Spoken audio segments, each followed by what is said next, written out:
আসসালামু আলাইকুম। আশা করি সকলে ভালো আছেন। আজকে আমি ১ম বারের মতন আমার লেখা কোনো কবিতা আবৃত্তি করে শোনাবো।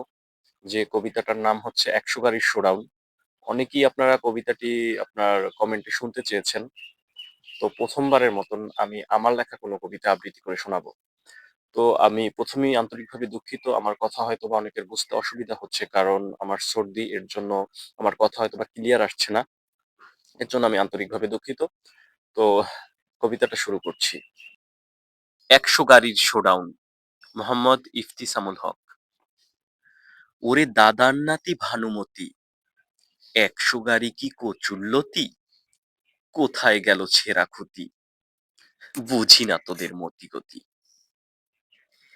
করিস কেন ধান্দাবাজি, লেবাস ছাড়াই বড় হাজি, কোথায় পেলি এত টাকা, ভাব করিস যেন জমিদারের খোকা, জনগণ কি এতই বোকা, বোঝে না কিছুই, বুঝবি যখন দেখবি তখন, টাকা ছাড়া বিমানে চলার মজা কি,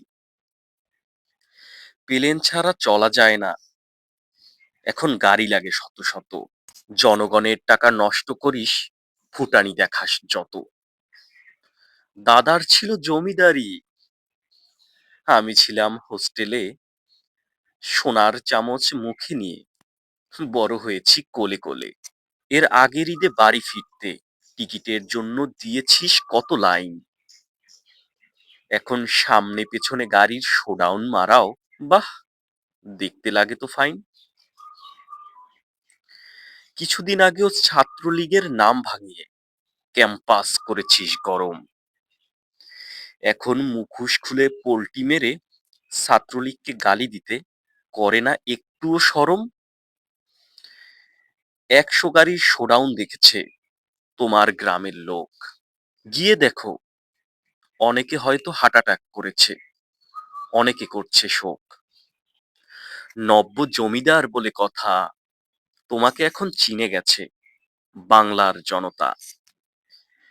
মিষ্টি মধুর কথা বলো, পেছনে মারো ছুরি, মুড়ি পেলে মিঠা চাও, দেখাও বাহাদুরি। আরামের শরীর ভালো কথা, তবুও হারাম খেও না, সময় মতন ব্যারাম হলে ডাক্তারও পাবে না। ১০০ গাড়ির শোডাউন মারাও, কালে কালে দেখবো কত ভাব, তোদের সমালোচনা করলেই নাকি হয়ে যায় মহাপাপ।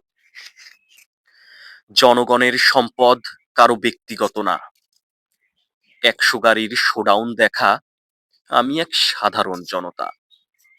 ধন্যবাদ সকলকে এতক্ষণ কবিতাটি মন দিয়ে শোনার জন্য। এই কবিতার মধ্যে হয়তোবা অনেকের অনেক প্রশ্নের উত্তর লুকিয়ে আছে।